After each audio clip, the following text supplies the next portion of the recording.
എല്ലാവർക്കും സ്വാഗതം. ഇന്ന് നിങ്ങളുടെ സ്വന്തം റിപ്പോർട്ടർ വൈഷ്ണവ് വന്നിട്ടുള്ളതിന്റെ കാരണം ഇന്ന് ഞാൻ രാവിലെ ഇച്ചിരി കുബൂസും കട്ടനും കഴിക്കാൻ വേണ്ടി കുട്ടൂസിന്റെ കുട്ടൻ കടയിലോട്ട് പോയതാണ്. അപ്പോഴാണ് ഞാൻ അറിഞ്ഞത് കുട്ടൂസിന്റെ കട അടച്ചു പൂട്ടുകയാണ്. LPG ഇല്ലാത്തത് കൊണ്ട് തന്നെ കുട്ടൂസിന്റെ കട അടച്ചു പൂട്ടുകയാണ്. നമുക്ക് എന്താ കാരണമാണ് കുട്ടൂസിന്റെ അടുത്ത് തന്നെ ചോദിക്കാം. താൻ തന്നെ അല്ലേടോ അപ്പം അങ്ങോട്ട് പറഞ്ഞ LPG ഇല്ലാത്തത് കൊണ്ടാണ്. ഇനി ഞാൻ എന്താ പറയാൻ, എനിക്കൊരു വിറകപ്പടക്കമുണ്ട്. ശരിയാണ്, LPG അല്ലെങ്കിൽ ഗ്യാസ് കാരണം നമുക്കിപ്പോൾ ഒന്നും വീടുകളിൽ ഉണ്ടാക്കാൻ കഴിയുന്നില്ല. കടകളിലും വീടുകളിലും കൂടുതൽ ഗ്യാസ് ഇപ്പോൾ മനുഷ്യരുടെ വയറ്റിലാണുള്ളത്. അന്യരാജ്യങ്ങൾ തമ്മിലാണോ അതോ നമ്മുടെ അടുക്കളയിൽ ഗ്യാസുമായിട്ടാണോ യുദ്ധം എന്ന് പോലും നമുക്ക് പറയാൻ കഴിയില്ല.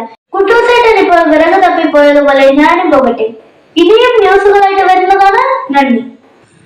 കുട്ടൂസേട്ടാ, എനിക്ക് വിറകുണ്ടോ?